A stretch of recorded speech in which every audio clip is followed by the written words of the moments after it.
যুব ভারতী কাণ্ডে সুর চড়ালেন শুভেন্দু শ্রমিক। যুব ভারতী কাণ্ডে নয়া মোড়। যুব ভারতী ক্রীড়াঙ্গনের বিশৃঙ্খলাকে কেন্দ্র করে রাজ্য রাজনীতিতে নতুন উত্তেজনা। যুব ভারতী কাণ্ডে গ্রেপ্তার হওয়া সকল দর্শকদের পাশে থাকার বার্তা বিজেপির।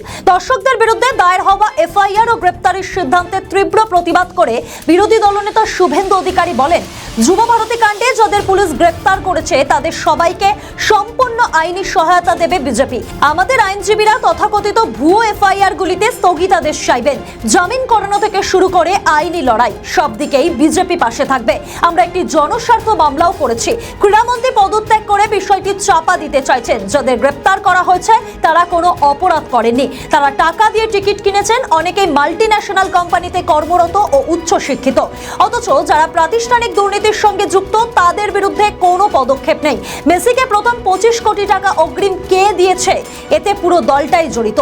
শুভেন্দুর সঙ্গে সুর চড়ান বিজেপির রাজ্য সভাপতি শ্রমিক ভট্টাচার্য। পুলিশের ভূমিকা ও তৃণমূলের মন্ত্রী অরূপ বিশ্বাসের বিরুদ্ধে তীব্র আক্রমণ শানান তিনি। অন্যদিকে যুব ভারতী কাণ্ডে এখনো পর্যন্ত গ্রেপ্তার হয়েছে 6 জন।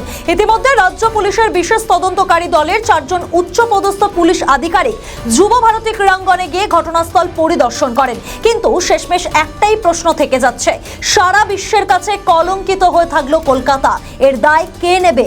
ভবিষ্যতে আন্তর্জাতিক আর কোনো খেলোয়াড় কলকাতার মাটিতে পা রাখে কিনা, সেটাই এখন সবচেয়ে বড় প্রশ্ন হয়ে দাঁড়িয়েছে।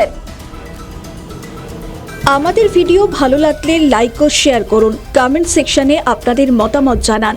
আরও ভিডিও পেতে আমাদের চ্যানেলটিকে সাবস্ক্রাইব করুন এবং প্রতি মুহূর্তে খবরের আপডেট পেতে প্রেস করুন বেল আইকন।